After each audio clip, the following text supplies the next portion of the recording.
Գիրք ծննդոց, գլուխ 38, Հուդան և Թամարը։ Եվ եղավ, որ այն ժամանակ Հուդան իր եղբայրների մոտից իջավ և գնաց մի ոտողոմցի մարդու մոտ, անունն Իրաս, և Հուդան Շավա անունով մի քանանացու աղջկան տեսավ և առավ նրան, և մտավ նրա մոտ, և նա հղիացավ և մի որդի ծնեց, և նրա անունը Էր դրեց, և նորից հղիացավ և որդի ծնեց, և նրա անունը Օնան դրեց, և էլի մի որդի ծնեց, և նրա անունը Սելոմ դրեց, և Հուդան քեզիբում էր, նրա ծննդաբերելու ժամանակ, և Հուդան իր առաջնեկ տղա Էրի համար կին առավ, անունը Թամար։ Հուդայի առաջնեկ Էրը չար էր Տիրոջ առաջ, և Տերը սպանեց նրան։ Եվ Հուդան ասաց Օնանին.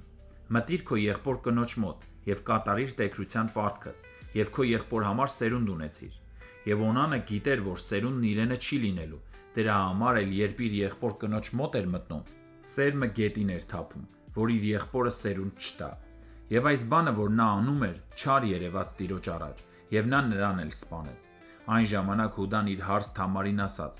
«Որբևայրի նստիր քո հոր տանը, մինչև իմ Սելոմ որդին մեծանա, որովհետև ասաց գուցե նա էլ իր եղբայրների պես մեռնի»։ Եվ Թամարը գնաց ու իր հոր տանը բնակվեց։ Եվ շատ օրեր հետո մեռավ Շավայի աղջիկը, Հուդայի կինը։ Եվ Հուդան մխիթարվել էր և գնաց Թամնա, իր հոտերը խուզողների մոտ, ինքը և իր բարեկամ Ոտողոմացի Իրասը։ Թամարին պատմեցին, ասելով.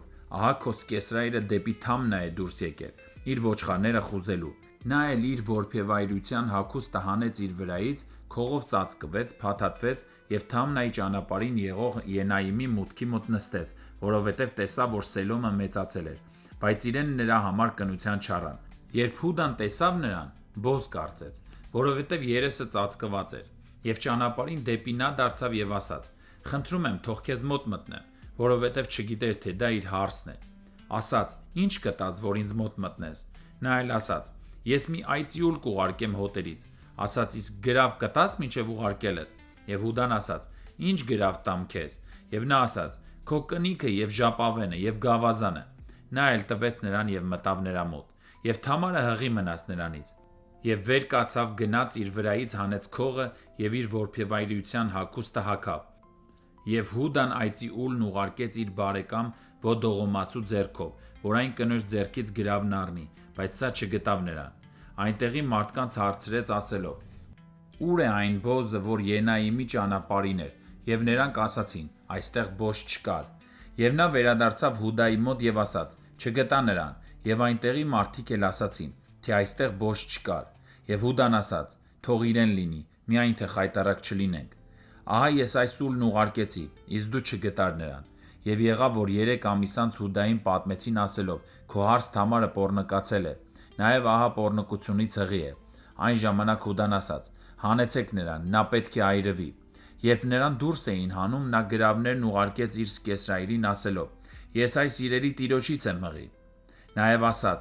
«Խնդրեմ ճանաչիր, թե ումն են այս կնիքը և ժապավենը և գավազանը»։ Հուդան ճանաչեց և ասաց.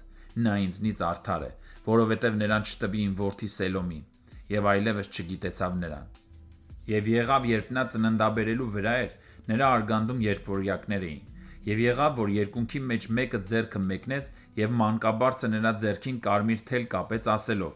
«Նախ սա դուրս եկավ»։ Եվ հենց ձեռքը ետ քաշեց, ահա նրա եղբայրը դուրս եկավ։ Եվ մանկաբարձն ասաց. «Ինչպե՞ս ճեղքեցիր պատնեշը, այս պատառումը քեզ վրա լինի»։ Դրա համար նրա անունը Փարես դրվեց։ Եվ հետո ձեռքին կարմիր թել ունեցող եղբայրը դուրս եկավ, և նրա անունը Զարա դրվեց։